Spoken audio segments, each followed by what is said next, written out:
Before we begin, I want to say that there are some technical issues with this month's audio. I do apologize for that. There's some weird crackling in places that interrupt some of what we talk about.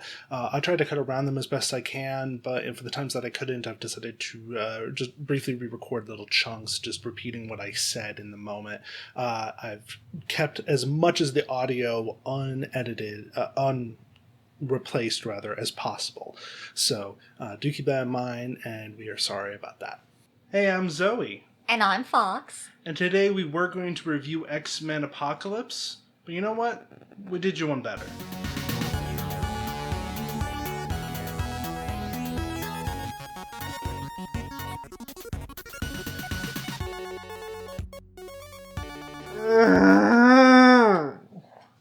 Thinking about this movie exhausts me. This has been the worst one so far. No, this is actually the worst one. It cannot get worse.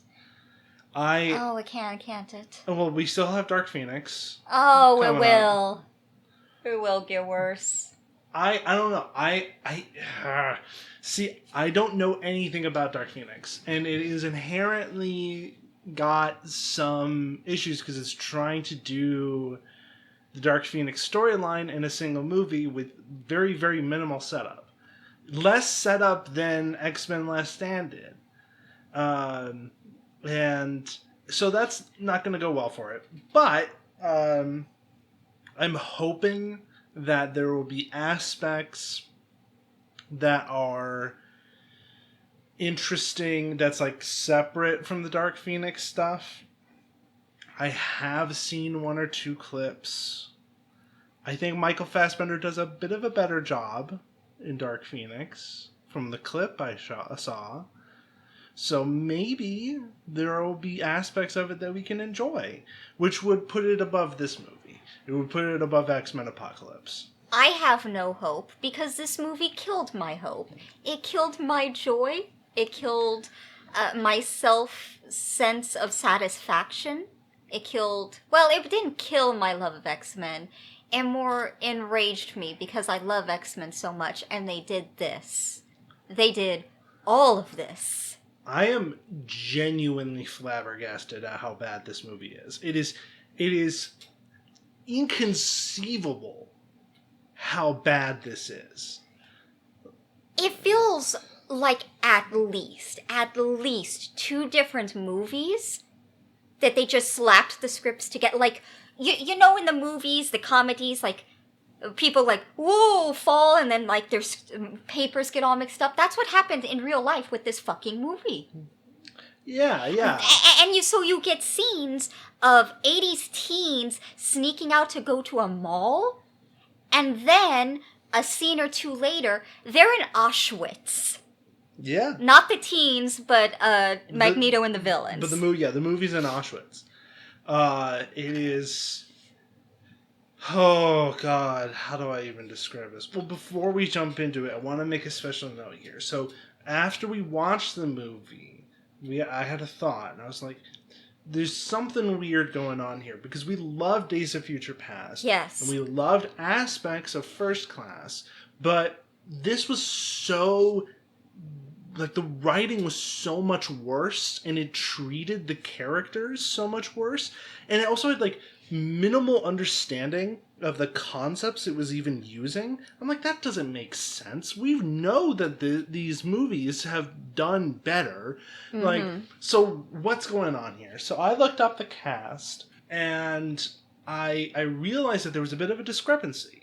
So there were writers that were shared between First Class and Days of Future Past. Mm-hmm. There were a couple that didn't fully move on, but there were two that stood out as shared between those two movies, which are specifically so Jane Goldman and Matthew Vaughn. And Jane Goldman as a name stood out to me because it was the only woman credited as a writer in these last three movies.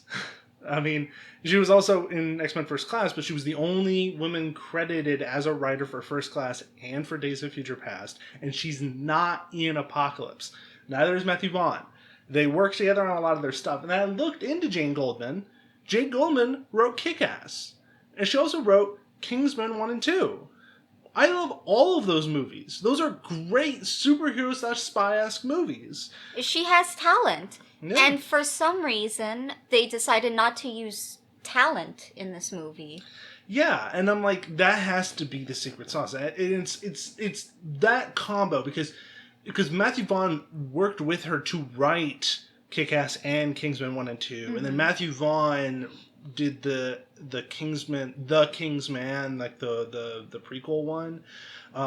Jane Goldman's not involved with that one, at least on the writing side. I don't know what the situation is with that, but it seems like they work together a lot. They have like a rapport, they have like a working history. And I think it's like those two together are like the special sauce for Days of Future Past. And wasn't an apocalypse, and everything suffered. They took her out and the movie immediately tanked. It's a shame because I think there is something here that could be a good 3 separate movies. Yeah. But I wanted to call this out specifically to say, like, Jane Goldman, Matthew Vaughn, we have an immense amount of love and respect for you. We think you guys do great work. And I'm sorry that we're about to say some very negative things that you have tangential connection to. Whatever we say about the people involved in this and stuff like that, if there's any connection to you at all, we don't mean it to you. We know it's probably the execs. Yeah. We know how this fucking shit works. Anyway, let's do a quick breakdown of the movie. Oh man, quick. I'm trying. I don't know, so many little things happen in this movie. I don't know where they fucking land in the timeline. We have to stick to the things that matter. Because so we're done with the podcast then.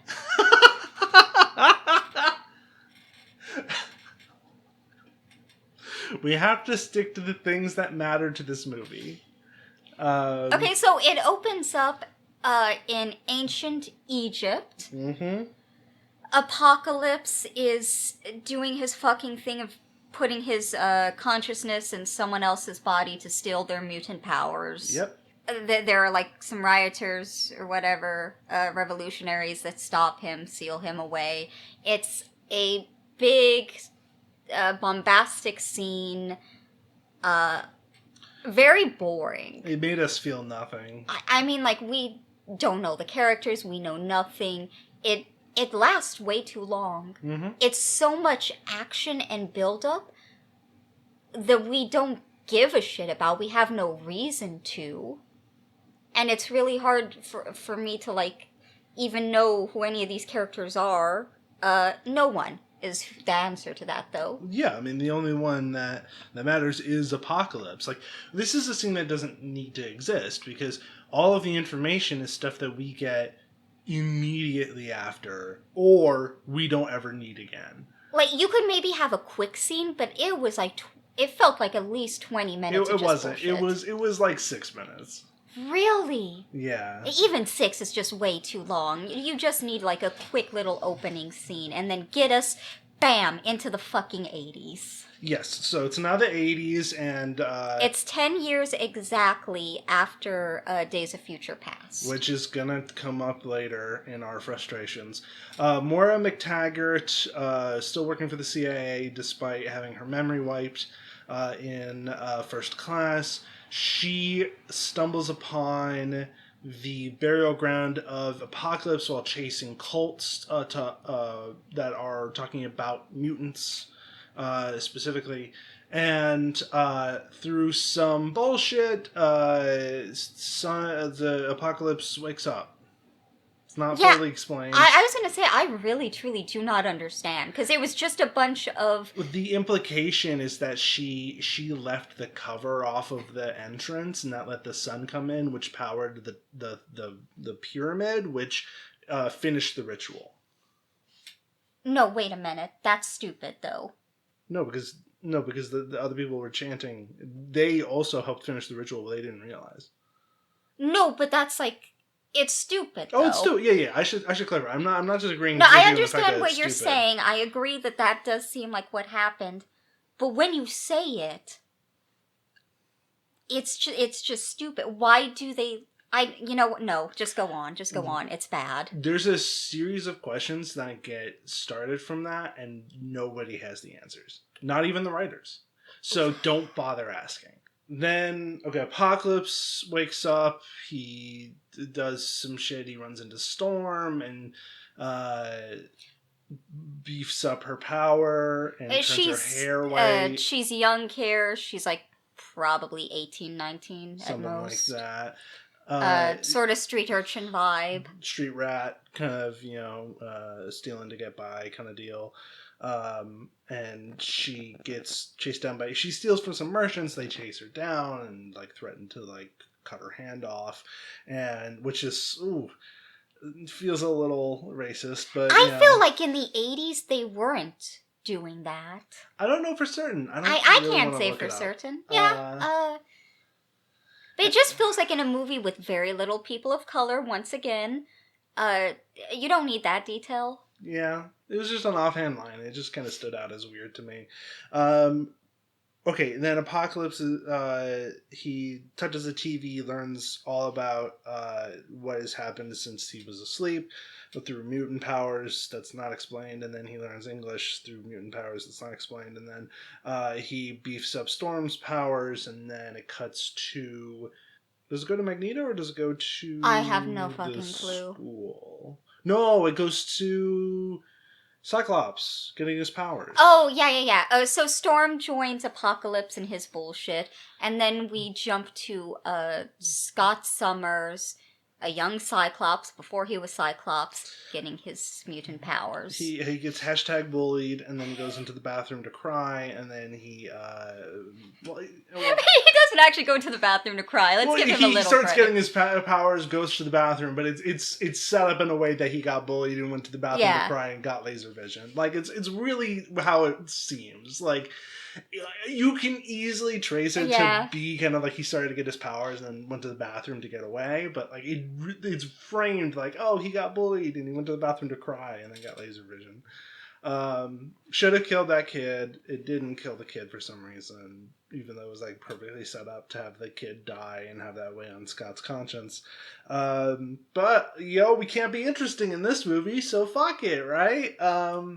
They're against anything interesting. Yeah, we got to pick up the pace. So Magneto is hiding under a new name in Poland with a wife and a daughter, and he works in a steel foundry. But a thing happens because this is around the time so maybe we have like the order of scenes wrong a little bit, because then Apocalypse wakes up, it causes this earthquake across the world, and dislodges some of the steel foundry equipment and almost falls on a guy. So Magneto reveals his powers to save him, which gets the Polish secret police called on him, and the Polish secret police confront him, and through some bullshit his daughter dies, not because the police wanted to kill her, which I thought was what was going to happen. It was literally just an accident, which is a boring way to do it. Yeah, I feel like that's cheap. Like just make them kill our cops.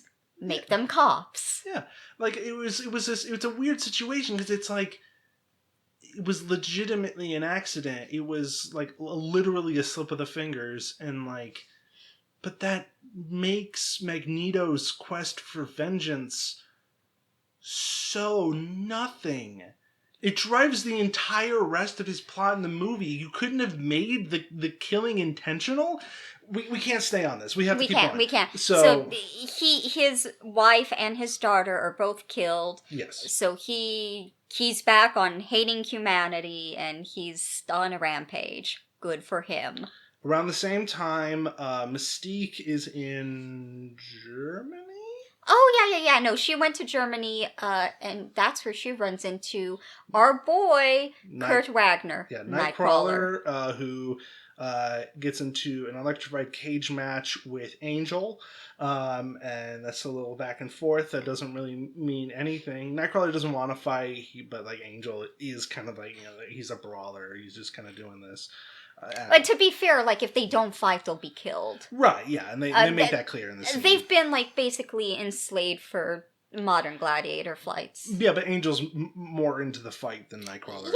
Yeah. It doesn't matter. Right. It does not matter at all. Yeah, there's no character to Angel, so it doesn't matter. We get a little character from Nightcrawler, but that's more the actor than the writing. Mystique shows up, disables the power, allows them to break free, but in the meantime, one of Angel's wings gets cooked and he can barely fly. Nightcrawler escapes with Mystique and goes to this mutant smuggler, I guess. They don't fully explain what his deal is. Yeah, it's an underground thing where it just helps mutants move around, fake passwords and everything. And then that's when Mystique finds out about like the stuff going on with Magneto on the news, and heads out to the X Mansion to get help to find Magneto. Bringing Nightcrawler along to move faster. Then we're kind of telling this a little bit out of order, but then Apocalypse shows up at that same mutant smuggler. And then Psylocke, who's the mutant smuggler's bodyguard, gets powered up by Apocalypse and joins his whole thing. And she leads them to Angel, who has just been fucking drinking his cares away because he's all fucked up from being electrocuted. And Apocalypse gives him metal wings in an excruciating scene. Yeah, I will say that was some good CGI. That was a good scene. That was some good body horror. That was the one scene where we're like, oh, wow! Of course, turning this Angel that we've had like 5 minutes of screen time with into War Angel? Archangel. That's an actual thing. Archangel. That's his Apocalypse. That's his name in the comics with Apocalypse when he becomes the Horseman of Apocalypse. It's hollow. It means nothing. Angel's not a character in this. And to be fair, none of them are. Right. So then we go to the X Mansion. Charles is doing his thing with teaching people. Beast is creating the jet under the mansion. He's got some experimental power source. And Mystique shows up and is like, hey, Magneto's in some trouble. I need your help to find him so that we can kind of stop this shit before it really ramps up. And there's some back and forth. At this time, Apocalypse goes to Magneto, who is about to kill all the factory workers who ratted him out to the police. But then Apocalypse goes and kills the factory workers for him, which was like... It's really like this movie's just trying to cheat out on Magneto. Like, they're trying to make him not be Magneto. Yeah. It's like he hates humanity, and he has a good reason. Yeah, he probably shouldn't kill innocent people, but he has a good reason. Right. And then, so Apocalypse shows up and starts to convince Magneto to join him. Xavier uses the, I keep wanting to call it Oculus. It's the Cerebro. He uses Cerebro to find Magneto and has a little back and forth with him. And then Apocalypse notices and connects to Charles's mind and starts to like take over Charles's mind through this connection, and especially, and also is like fucking up Cerebro as well, and is like it's like, oh shit, everything's going wrong. So Havoc, who's been chilling at the school for a while, because he brought Scott there. And Scott's doing the stuff. Also, Jean Grey's there. It's not important. Havoc blows up Cerebro, and that's a decent little thing. I like Havoc. And Charles is knocked out once Cerebro's destroyed. They leave the room. Apocalypse teleports in with his 4 horsemen, and Magneto picks up Charles by his wheelchair and brings him over. Havoc gets so incensed that he shoots out a laser beam, and it happens, they teleport away and don't get hit by the beam, but it happens to go like they happen to be right in front of the open experimental engine that Beast was working on under the mansion, which explodes. Beast And doesn't know safety protocols. yeah, seriously. And also, like, that's so much bullshit. Like, he happened to shoot right there because that happened to be where Apocalypse teleported in, when Apocalypse could have teleported in literally anywhere. Like, It's... ugh, it's so stupid.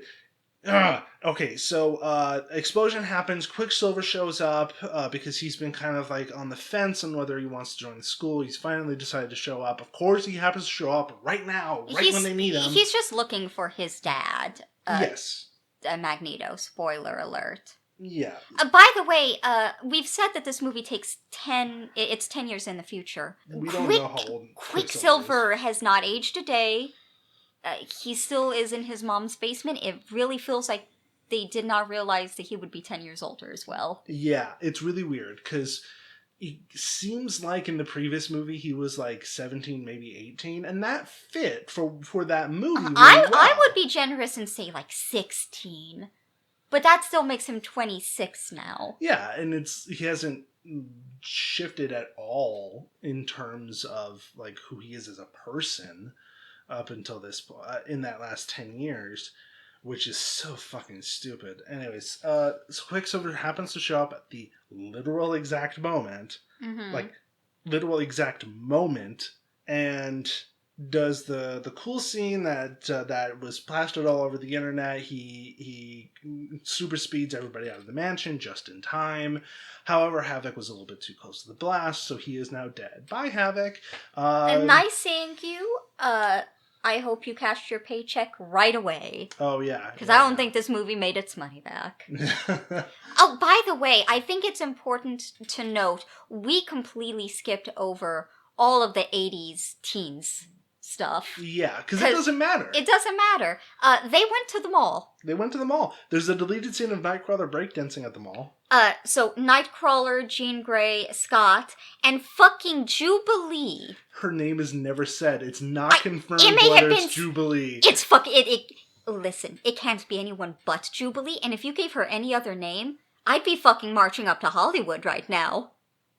It's possible that she didn't have the name Jubilee. Remember, they gave somebody else the name Angel in First Class. I mean, to be fair, her name in the comics isn't... It's stupid. We've discussed this. Anyways. But, so it's obviously Jubilee. We don't see her powers, of course, because that costs money. And this movie hates using money on the CGI you think they would use it on. Yeah. Like Beast and Mystique in their blue forms. Right. Anyways. Yes. Anyway, explosion. We can't get dragged down in there's every so much. bad There's thing so in much this shit. Anyway, so explosion happens. Havoc dies. All the rest of the students are Quicksilvered out of the mansion, and they're fine. But the mansion's destroyed. Stryker shows up. For some fucking reason, he's chasing, I think, Magneto, and like. Well, I think it's because like the explosion it was the epicenter of the Cerebro, mind thing. There was because there was like a thing. It doesn't matter. He like detected a thing in a hat, and it came from this mansion. So he's here with people, and he knocks out everyone. He knocks out everybody, with, like pulse guns or what the fuck ever. Yeah, and he kidnaps Mystique, Beast, Quicksilver, and no, because Nightcrawler, Jean Grey, and Scott. They teleport into the helicopter to rescue them, and go to the base. Moira, right? Moira's there. I forgot because she's pointless. Yeah, she doesn't matter. So okay, so they get kidnapped by Strucker. Not Strucker. Strucker is a different character in Marvel. Stryker, and they get taken to a secret location that happens to be the location where, oh hey, Wolverine. Wolverine immediately post adamantium skeleton is there, and they mess up his fucking timeline. And they mess up everything in this movie, just everything. So I'm gonna not go into detail about Stryker's base because it doesn't matter. It doesn't matter. It has no implication on the plot. It doesn't. It's just Yeah. kind of a thing. What does matter is Charles. So Apocalypse has Charles and is kind of torturing him. I mean, it counts as torture. He's like buffing up his power so he can like telepathically message everyone in the world. And he tells him to like send a message to the world saying like, "Hey, I'm gonna I'm back, over. bitches. This is mine." Yeah, pretty much. And then Charles does some light rewording of the message in a way to like be like, "Oh, it's just." Or at the very end, because Apocalypse is like the weak are going to die, and Charles is like, and that's why the strong must protect the weak. And that's all he does. That's the only real bit of resistance he has for this, which is sad. For like a strong psychic, he's kind of useless. Yeah, he doesn't do much in this movie. So they're in Cairo. He gives a secret message to Jean. Yeah, telling Jean that he's in Cairo. And then Apocalypse boosts Magneto's powers to allow him to fuck with all magnetic material in the Earth's crust. Yeah, suck up the minerals from the Earth. He destroys Cairo, killing millions of people, though it's never commented on. It's never commented on. To build this really oversized pyramid right in the middle of it. And he also starts fucking with the metallic material across the world and destroys a lot of bridges and ships and docks and places, surely killing many more millions of people, but that's also never really commented on. There's exactly one comment where it's like, oh, if he continues, he'll destroy the human race. They don't even mention that he's already killed many members of that human race already. It doesn't matter. It doesn't the matter. motto of this movie. So Magneto's doing that, and he's in a little magnetic bubble while he does this. Yeah, he's just sucking up minerals.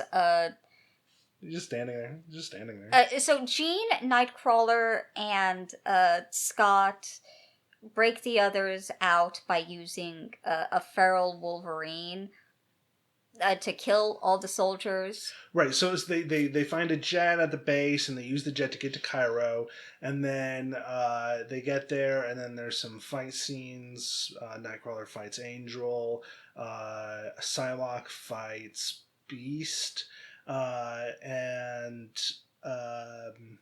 There's a lot of fighting, and I don't remember much of it because it's not very interesting. Cyclops fights Storm, I believe, and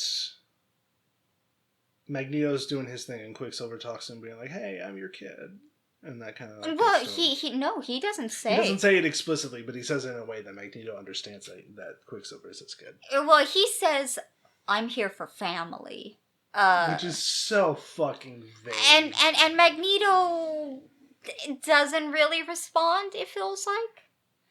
And then just later on, he decides to step in and help stop Apocalypse. There's like a lot of little details. Storm watches the fighting for a little bit and then gets inspired to be on the good side. Yeah. Like Magneto. I don't know. There's no character development. There's no character motivation. Charles almost gets conscious swapped with Apocalypse, but is saved just in the nick of time. Charles tries to do a psychic battle with Apocalypse and gets beat to shit. Yeah. It is very important to note, Apocalypse makes him bald. Yeah, that's the reason why he's bald. It's funny. It's so funny. And it's bad. It looked bad CGI. Yeah. And it's just... No, I don't even think it was CGI. I think it was literally just him bald. I think they just shaved his head. Well, no, because when it was falling away, it was just... bad CGI, yeah. Through the magic of... I don't know why. It never happened to the other guy he switched bodies with. Yeah. He just decided, fuck you, I'm going to make you bald now. Yeah. James McAvoy does not look good with a bald head. I'll just say that. He doesn't look good bald. At least in the bald in the way that he does in these movies. He doesn't look good bald. That's just how it is. Some guys can't pull it off. You know what?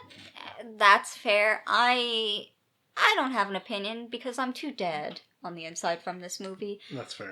We'll wrap up what happened.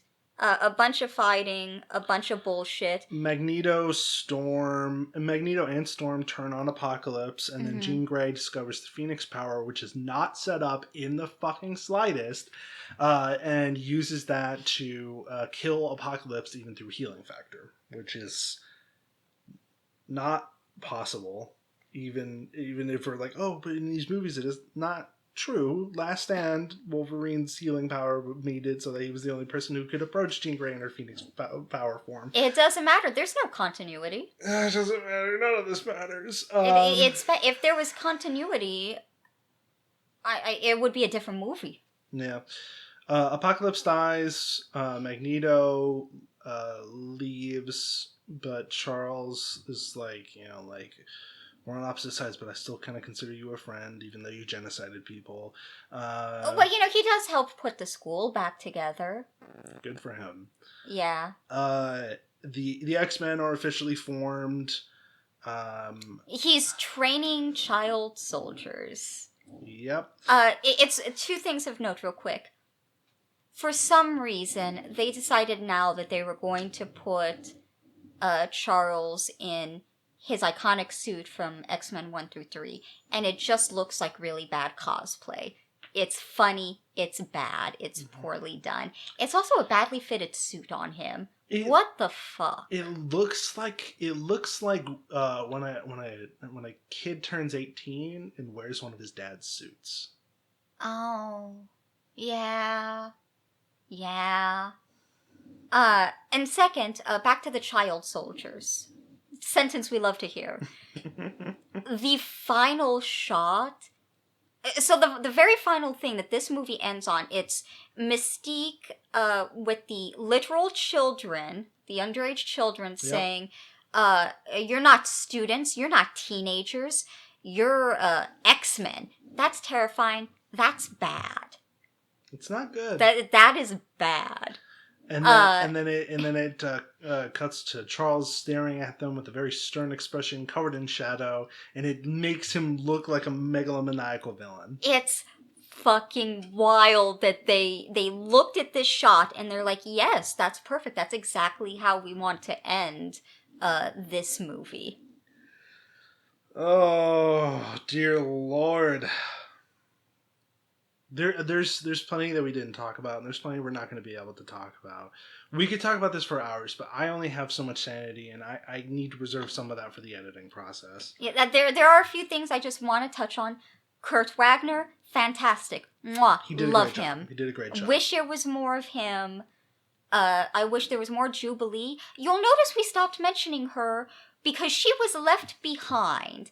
This movie, you keep fucking teasing me with Jubilee and snatching her away, you bastards. She got knocked out right after the mansion was destroyed, and it's essentially as if she died there. I mean, she shows up at the end when they're fixing the school. I don't think she has a line. I didn't notice.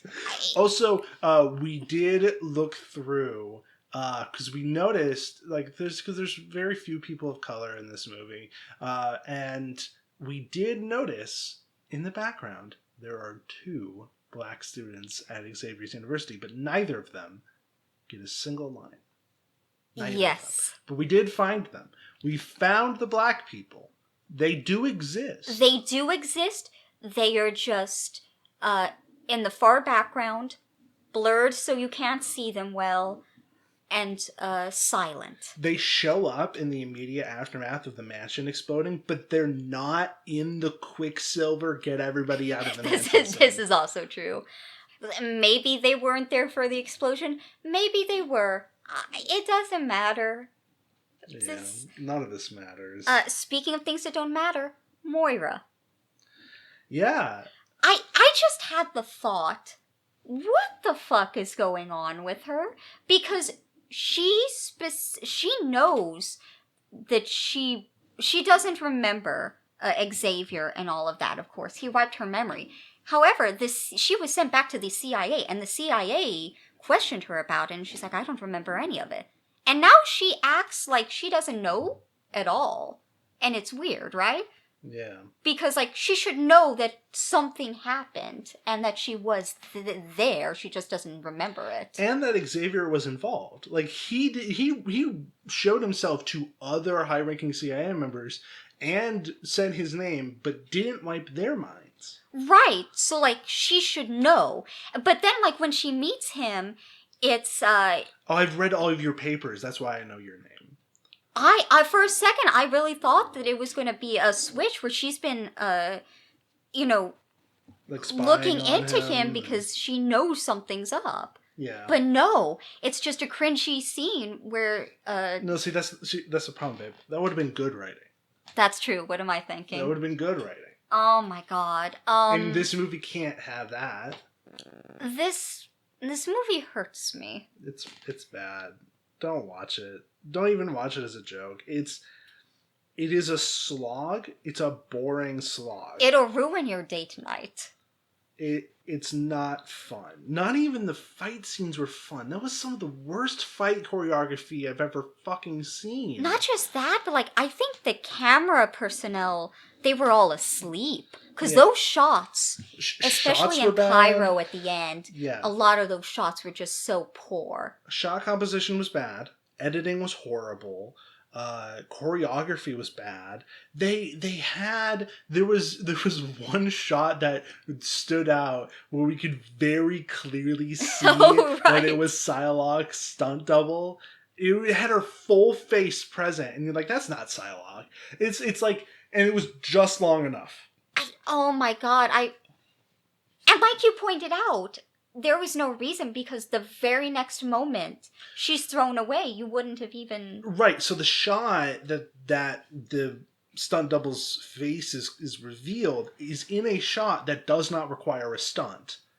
And it immediately cuts to a different shot in which a stunt is involved. So, like, maybe the original plan was to have it not be a cut and it just be kind of like continuous, though it's weird because the cut goes to a different angle, so maybe it was like multiple cameras. I don't know what the details were, but like, if you're gonna have the edit there, maybe you didn't plan the edit there, so maybe that's why you didn't do this, but if you're gonna have the edit there, have the regular actor for the first part, and then cut to the stunt double. This is 101. And whenever a face is involved, you don't have a stunt double. And it's not like they're just sharing a costume. There would be two separate costumes, one for the stunt double and one for the actor. Yeah. That's how it's done. Now, this is a big budget movie. Hundreds of millions of dollars. Oh my god. This movie's bad. It's just, there's no love in it. There's no passion. It's so rough. There are parts where, like, you think, yes, finally something good, and then it's snatched away from you. It is squandered. It's abysmal. Yeah. Well, I think we should get to the remakes. I think I should get to the liquor cabinet. I'll go ahead and I will start. I apologize in advance because I thought I wasn't going to have a lot of notes. With this movie, there was always going to be a lot of notes. Let's be real. Yeah. Apocalypse is hard to remake because it belongs in the trash. Yeah. However, I have ideas. First, it becomes a two-parter. I don't know if that means a 2-movie thing, a mini-series 2-part special, or just one movie with 2 distinct parts. That doesn't matter to me. I just don't want them heavily intersecting. I don't want 80s teens sneaking off to a mall and then we see a Holocaust survivor being taken to Auschwitz. I want something actually fucking cohesive. I do not want whiplash. Yeah, that's fair. I mean, my solution to that would be to not have... just take out one of them. Just to probably not have the 80s teens stuff. So, part 1. We open with several intersecting scenes of different teenagers living vastly different lives. Scott Summers not fitting in at school, and oops, strange things are happening with his eyes. Jean Grey at Xavier's, trying to shut out people's thoughts. Jubilee, it will be Jubilee, fuck you, getting into trouble with her powers and getting sent to Xavier's. Kurt in Germany, still an outsider, because while mutants are more accepted, he is still a weird blue dude. Yeah. So this first part, it's the 80s teen movie with mutants. They all end up at the school and become a little friend group. It's fun shenanigans, etc. Maybe there's talk about how it's more accepted overall to be a mutant, but there's still plenty of prejudices.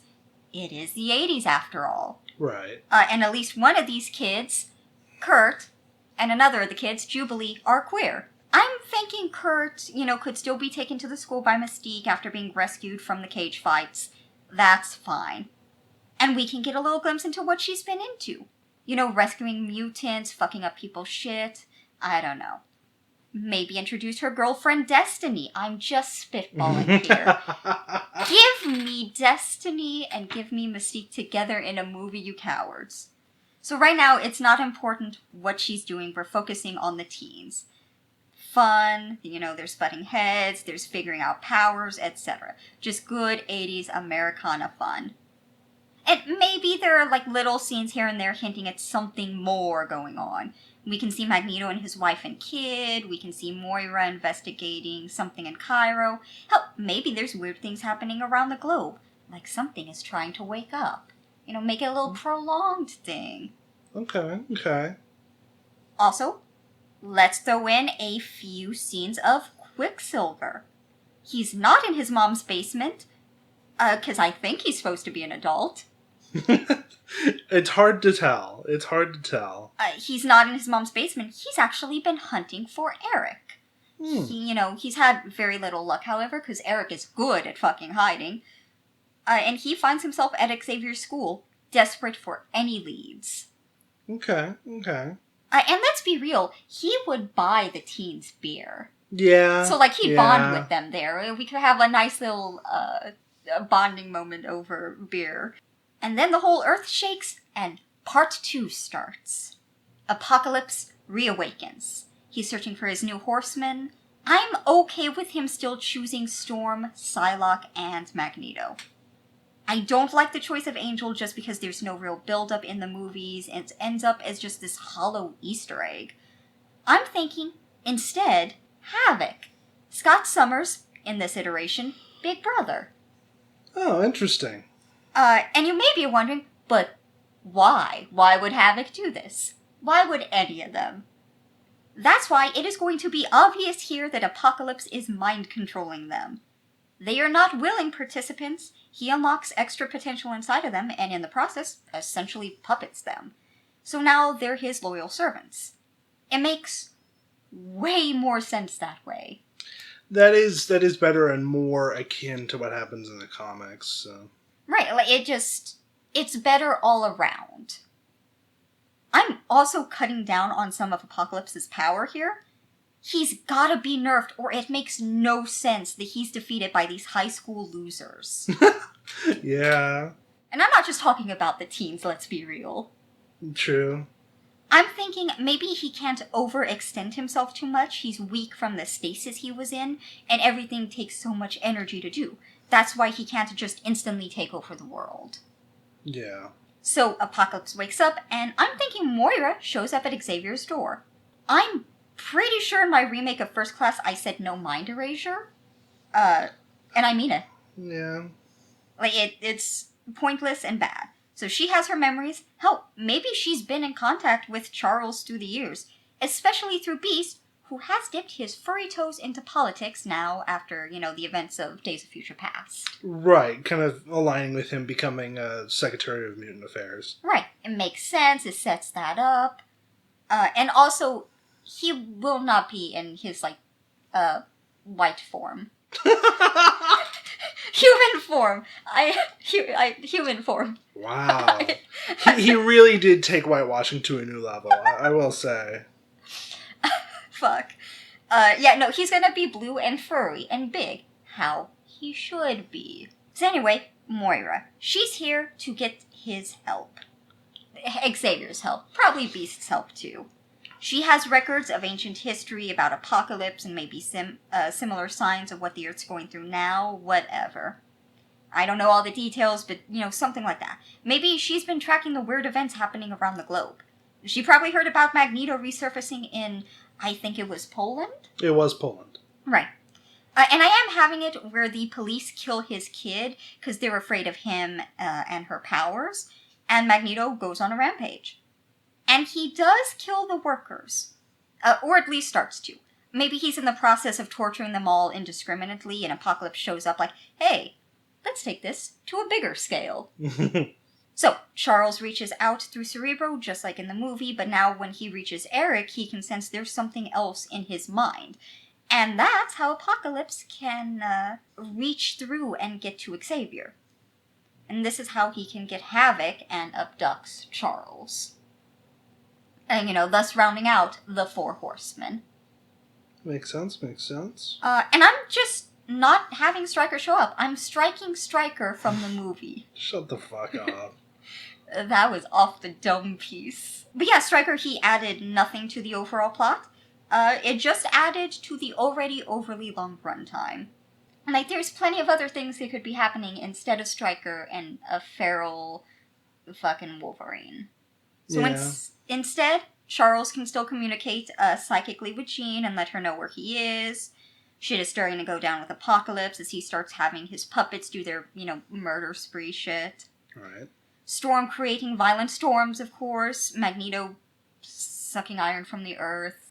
Okay, so you're going full in on his weird genocide stuff in this movie, huh? Well, I mean, he's Magneto's being mind controlled right now. Yeah, okay, but still. He's being you think Apocalypse isn't going to have him do genocide shit?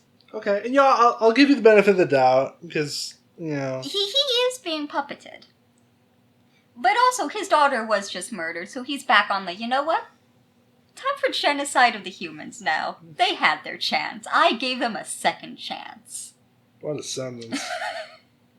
Let's not take this out of context. I will not do a genocide. Anyway, Beast. He has the jet he's been working on.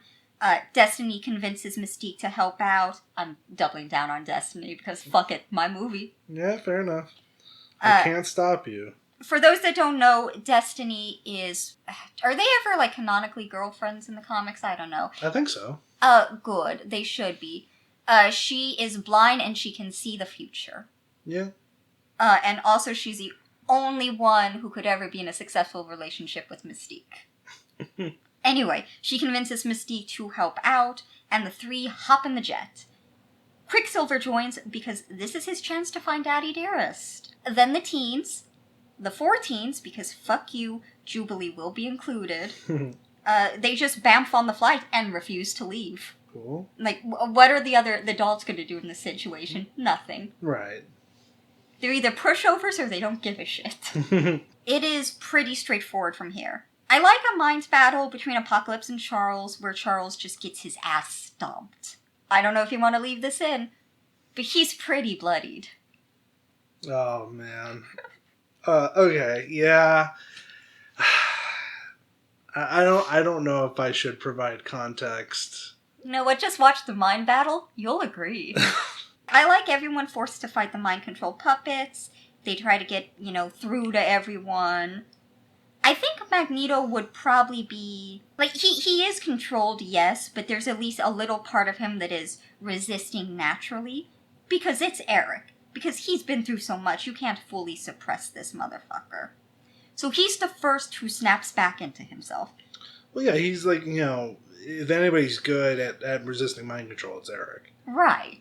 He does not take kindly to being puppeted around, and he can probably figure out how to free the other 3 as well. You could even weave in, cool part of it, maybe I'm assuming it's probably that Apocalypse doesn't have 100% control of all of their actions. He's brainwashing them, but they have they're making brainwashed decisions. It's they're kind of acting a little on their own according to his whims. So what a cool thing could be is that when they're starting to gear up to fight, or deep into the fight when Magneto needs to get serious, he creates his helmet again and puts it on because like he knows that's his thing, and that's just kind of him acting on his own. And then it pop breaks the mind control, and he like realizes what he's done and what's going on. That is good. That is good. I like that a lot. Yeah, so with Apocalypse so busy, and maybe he's really strained from all the effort of what he's doing, he doesn't realize that his horsemen are free. They pretend to be obeying him, even help set up the ritual so he can go inside Charles. Then, bam, when he's weak and vulnerable, they can overpower and seal him back up. He's not dead, but he's not a threat right now. And hey, maybe we can still kill Havoc. Oh my god! Oh no! Yeah, I mean, don't kill Havoc. He didn't do anything wrong in this movie. He didn't do anything wrong, but like he can sacrifice himself to save everyone else. A little nod to the original movie where he dies. Let's be real, stupidest way possible. Let's give him a better death. Okay, if he has to die, Everyone... I would feel sad, but I think it's probably a acting contract thing. Yeah. Like the actor didn't want to continue doing these movies, so they killed him. Honestly, do you blame him? No. If I wasn't involved in the production of that, I'd be like, don't call me back. I don't want to be in the next one. You can like kill my character. I don't care how. Listen, we didn't like because like in that scenario, you think about like any other movie like that. In that scenario, you would see them like the kind of like kind of fire, kind of like blasting through them, kind of moment. But you don't even with this. No, you get nothing. I didn't even realize that he was dead until like after, and it's like, oh, he died. He was closest to the blast. You didn't want to show that? They just offhandedly said it, and it really does make it seem more like this actor just did not want to return, and so they were like, oh, fucking... Also, can I just say, if he was closest to the blast, he was not far away from any of the others, so like... He ran forward. He ran forward like maybe 15 feet before doing his thing. He was a good distance away from like Apocalypse was before he teleported away. Mm-hmm. I don't know. It's just... whatever. It doesn't matter. Havoc, you're gonna die here too, buddy. You're welcome. I'm gonna look up to see if there's any, like, spicy tabloids relating to this. Okay, I'll continue going. Yeah, do your thing. So everything wraps up nicely. Mystique and Eric are still wanted criminals, yes, but that's fine. As long as no one knows that Magneto was part of Apocalypse's gang. Nothing was televised. Yeah, Magneto destroyed all the cameras. Yeah, it's fine. They can still come to the funeral. Now, I will say, since Dark Phoenix happens next movie, whether we want it to or not, and I don't, trust me, some setup for that needs to happen. At some point during the final fight, Apocalypse gets a hold of Jean and goes, shit, there's something powerful buried deep inside of you, but doesn't get the chance to awaken it. Or maybe he thinks better of it. Because, after all, it would be silly to bring forth something potentially powerful enough to usurp you. But him even, like, reaching out to it enough to know it's there is enough to, like, start awakening it. Yeah, I can see that. And I think that's better setup than what we got in the movie, which was nothing. It just happened and then stopped for a minute. Yeah. And that... I was gonna say that's all my notes, but something else. Darwin. Because in my original remake for First Class, I didn't kill him off. So you know what? Very fair, very fair. Maybe instead of Psylocke, we can throw Darwin in. Because Psylocke added nothing. Yeah, I mean... She had never been part of the other two movies. Yeah. Psylocke wasn't a character. She was just kind of there. Oh, and yeah, she did nothing. Maybe she was in the future of Days of Future Past for a minute, but I don't remember. I don't think so. Because I think the character you're thinking about was a different character. I think that was Blink. Yeah, I think you're right. Because Blink looks, costume design, very similar to Psylocke. Yes. And her powers just disconnected enough from her physically that it's easy to be like, is that Psylocke? But no, she's Blink. She throws portals around. You're right. So yeah, Psylocke, she didn't have any buildup. So fuck it, let's throw Darwin in there. Yeah, let's get Darwin in there. That'll be fun. Be interesting. Though it does bring up the question, wouldn't Apocalypse rather have Darwin's ability? Well, I guess it doesn't matter. Because, like, he's already powerful enough. He wants Xavier's mind juices. Yeah. I mean, and you can also even have it that, like, Apocalypse has his, like, comic powers where he can, like, shift his body at his command. Yeah. Which is similar enough to Darwin's powers that he might not think it's even necessary. It's like, I pretty much already have this.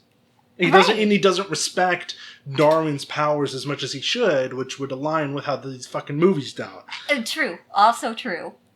Yeah, no, I think that would add a lot. Darwin instead of Psylocke. I'll go ahead and jump into my remake. Yes. I'm gonna be real. I'm a little lost. This was so bad. I'm still struggling to kind of bring the pieces together. I think you did a good job. Thank of you. like making things like, oh, that's interesting, rather than what was actually in the movie. It was hard because it's such a miserable watch. See, the biggest problem I have is I don't want this movie to be about Apocalypse, and I can't do anything about that because it's called fucking Apocalypse. I don't want it to be about Apocalypse. Because Apocalypse shouldn't be the first villain that the newly formed X-Men fight. Yeah, no, I agree with you there. Shouldn't be, but I can't do anything about that. I'm stuck with Apocalypse. So, here's my thinking. So we're in the 80s. The school is finally back together, going strong for a couple of years. I'm going to say up top, Quicksilver is a teacher. Phys ed teacher. I was going to ask, where's this motherfucker getting a degree? He's not getting a degree. He's a phys ed teacher. Like, maybe Charles kind of fudges the books a bit. He would. To make it work. But, I mean, we can say, like, in between movies, Quicksilver is like, hey, I need to kind of do something with my life. I want to help out with you guys. And so he's a phys ed teacher. And also, X-Men have been a thing for a bit. Okay. Because we don't need to see that crowning moment of the X-Men, like, oh, we're officially the X-Men now. We don't need to see that. Right. Because everybody knows it. And, it's not that important. Everybody puts so much weight on that. Just like everybody puts so much weight on when Spider-Man finally puts on his costume, for the first time and calls himself Spider-Man. It's like, cool, but, like, I don't care. I don't care. It doesn't matter. Right, and this point, like, we've seen it in so many different iterations. Move on. X-Men less so, but, like, still, it's like, it's not important. This is not what we're here for. So X-Men have been a thing for a few years. Mm-hmm. They've dealt with minor squabbles so far. Also, I'm continuing on the train of Magneto is still building Genosha. He's made some good progress at this point, but Genosha's not an official thing yet. He's basically just got a commune out in, we'll keep it in Poland. We'll keep it in rural Poland. He's got a commune out there with a bunch of mutants from around the world, but like maybe 15 max. Not that many. So it's 80s, school's going strong. Magneto's commune is holding together. And I want to focus in on Storm in Cairo. I don't remember what Storm's actual origins are. I didn't look this up. Storm is going to be, in her mind, leading a mutant revolutionary group in Cairo. What she's actually doing is petty vandalism with her friends. It's like maybe 4 people, they're kids, they're like 17 to 20 in Cairo. Some government buildings, in police vehicles sometimes, and that's really it. And they yell a lot, and they talk about, and they're inspired by Magneto and the events of Days of Future Past, but they're not doing anything, right? Mm-hmm. They're making a ruckus, and they're doing it in the name of mutant freedom. However, Storm and her friends, I don't have other mutants in mind specifically for her friends, but we can throw in some mutant cameos here, stuff that feels appropriate. Look it up later. They stumble upon this area, and it's not like run by like a cult. It's a section that's like cordoned off by the government. And it's explained, it's like, oh, this is a construction area and it's dangerous and nobody can go in and all that other stuff. But it's been like that for like a couple of years and there's been no progress. And most people are like, this is annoying and they should get on it, but like it's not immediately suspicious because that is stuff that happens for a couple of years. But like Storm and her group are suspicious because they don't trust the government, and they go poking around and they find that this is where Apocalypse's tomb is, deep under the center of the city. And they go poking around. They find Apocalypse's tomb, his coffin specifically. We can have the golden pyramid topper there, but it's not really important. The police find them, and like government, soldiers find them and start firing because this is like a top secret area, so they just fire immediately, even though it's kids. And that's also to kind of emphasize how shitty these people are. And Storm unleashes her powers, and she'd been doing petty vandalism with her powers along with the other mutants, but she unleashes her powers stronger than normal, and she get like a little bits of lightning flare out from her fingertips. Nothing huge, nothing like how we see in the original trilogy, but enough, and it doesn't hit anybody. Instead, it hits the tomb, and in the moment, nothing seems to happen. But as Storm and the others escape, because there's like rumbling and then like, oh, maybe there's an earthquake, and then it kind of calms down. But in that time period, Storm and the others escape. And then we see the tomb slowly start to wake up from this like burst of energy being forced into it. Okay. And that's what allows Apocalypse to wake up. Oh, interesting. Okay. Apocalypse then seeks out Storm, knowing Storm was the one that woke him up. Not like he doesn't like know her face necessarily, but like he knows a mutant shot electricity at me and woke me up. I need to go over there. I need to connect with this mutant. This mutant is important and powerful in his mind. Yes. Apocalypse goes to her. And then, like across the world, like when Apocalypse fully wakes up, there's that like earthquake across the world, and like it's spooky. I do like that, so we'll keep that. He seeks out Storm, and is like initially can't communicate with her. Then she shows him the TV. He absorbs like a bunch of knowledge from the TV, and then he's like, "You woke me up. As thanks, I am going to unleash your true potential." And once he does, she starts talking about like, oh wow, I can like, and like maybe they have like a little scene where like she's kind of like showing off like how powerful she is now. Like she's like, oh, she kind of like flies in the air and Apocalypse follows her somehow. I don't know what powers Apocalypse would have in this movie. I'm just kind of winging it. But like, she's just throwing out lightning bolts. She conjures like a huge storm, but stops before it hurts anybody. And she's like, oh, I'm so powerful now. I can use this to, free mutants. And she starts going on this huge ramble about how fucked the mutants are across the world and how horrible it is for them. And she's really passionate about it. So she really just digs deep into how truly bad it is for mutants right now. Really impassioned, powerful rant about mutants' place in society now, and Apocalypse is like, this is horrific. Mutants were the kings of my time. We were in such a tall place, and now we've been lowered into nothing, and I can't stand for this. Storm thinks like, okay, we're gonna make things equal now. Doesn't realize he's talking about like, I'm gonna fucking kill humans, and we're gonna enslave them and all this other bullshit. And they go out and seek out other horsemen. I'm not fully certain who the other horsemen are going to be. Okay. It's kind of up in the air. There's a great video that came out a couple years back from Nando V Movies. I don't know if you know that YouTube channel. Not off the top of my head. He does this similar kind of stuff where he kind of like reworks movie ideas and rewrites some stuff and tweaks and changes and explores them. They're interesting. I like them.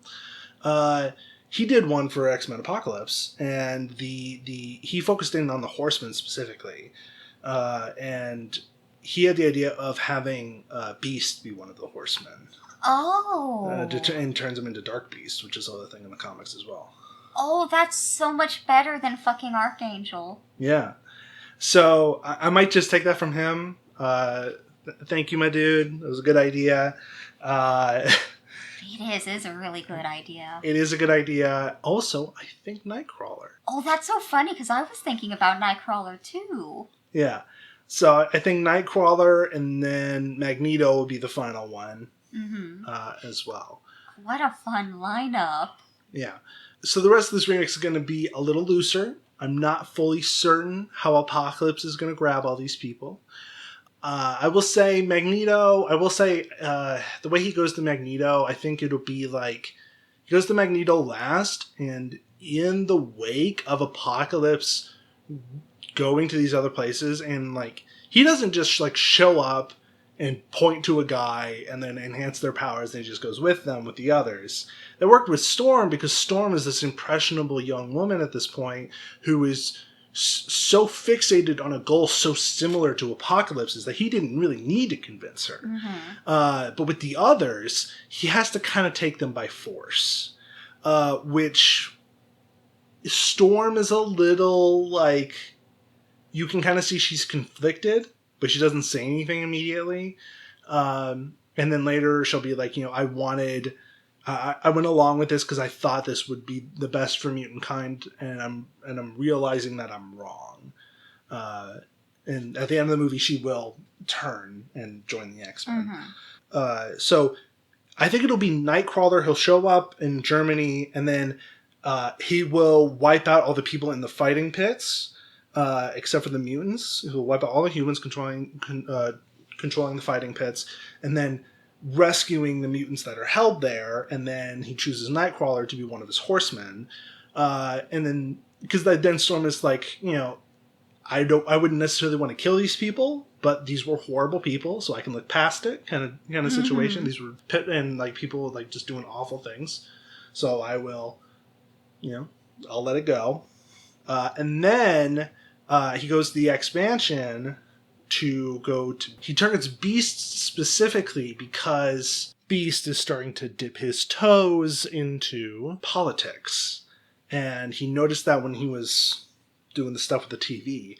And he goes to Beast, and his initial thing is you've seen the humans up close, you've tried to interact with them, they still have your kind enslaved across the world, and you can only stand with them by hiding your true nature. And he starts with that. Beast initially resists. There's a bit of a fight scene back and forth, and then Beast is then subdued, and then Beast is the only one that's really fully brainwashed. Where he's and it's less active brainwashing and more the enhancement of his powers makes him kind of feral. And then Magneto, so after these, and especially with the attack on the X-Mansion, the government starts to crack down across the world, starts to crack down on mutants.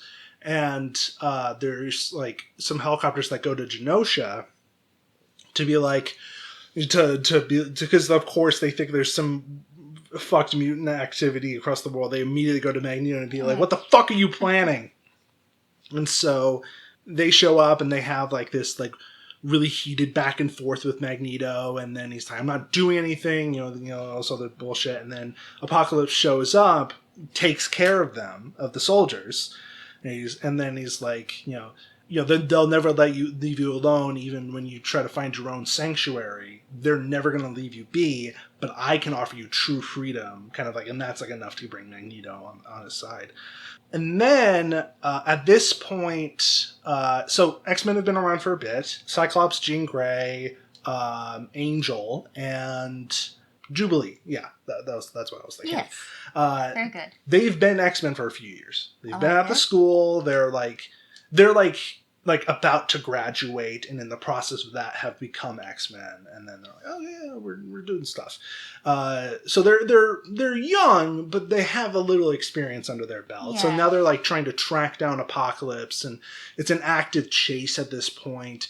And they go and they eventually meet. They eventually find Apocalypse back in Cairo, but before Cairo becomes completely destroyed and Magneto does a genocide. It doesn't get to that point. Okay. It doesn't get to... we don't let Magneto do a genocide. He almost does it, but we stop him. No genocides today. Magneto not do a genocide challenge. Difficulty impossible.